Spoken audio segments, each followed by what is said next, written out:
Tuberville, please. Thank you very much. Following up on that, is our southern border a national threat? I've only seen it in your report one time.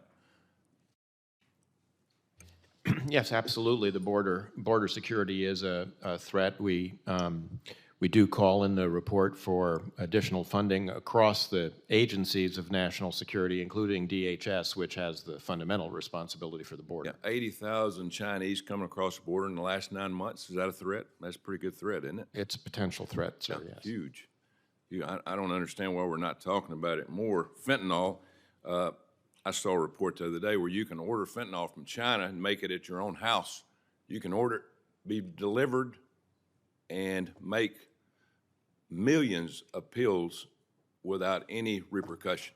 I mean, we've lost our mind. We're losing our kids. You're talking about education. I spent 35 years in education, and your report mentions changing our military standards. Is that correct? To take more young men and women in the military?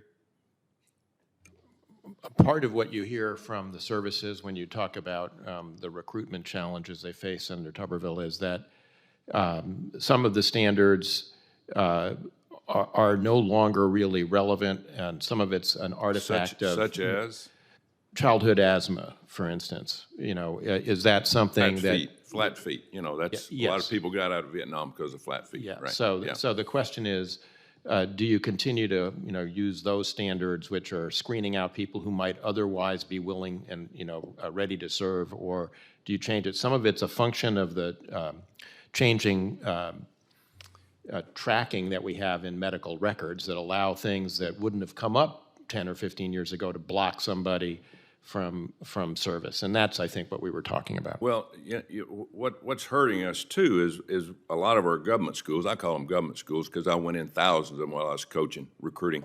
And the problem we have is hate that's being taught in a lot of our government schools towards our country. Why would any young man or woman want to fight for a country that they don't believe in, that they're being taught to hate? It's absolutely amazing to me, the direction this country is going. So is there any agreement there, Representative Harmon? I mean, yeah, there is agreement there. Yeah. I think hate on both sides is totally destructive. I think the absence of civics education and the absence of institutions that help people understand what patriotism means. We had a conversation about national service, which might be a way to get all of our youth back together. I mean, this country, sadly, is in a point where many people say our biggest enemy is us fighting each other. I was just going to talk about standards. One of the problems is the kind of deployments the military does, every 2 years moving somewhere, where in many cases the spouse works and having to change his or her job every 2 years is very burdensome. It's also hard on kids, and so that could change. And we talk about incorporating more of the tech base and the tech skills into the work that our military does. I mean, after all, future fights, we were just talking about this, are in more domains. They're in cyber and space, not just in air, land, and sea. And so if we don't have the skill sets to fight those wars, we're going to lose. Yeah, because we don't have a middle class. We're ruining our middle class. We're technical schools. All these kids we tell, hey, you got to go to a 4-year school to get a job. We all knew that when we grew up. That's what we're told.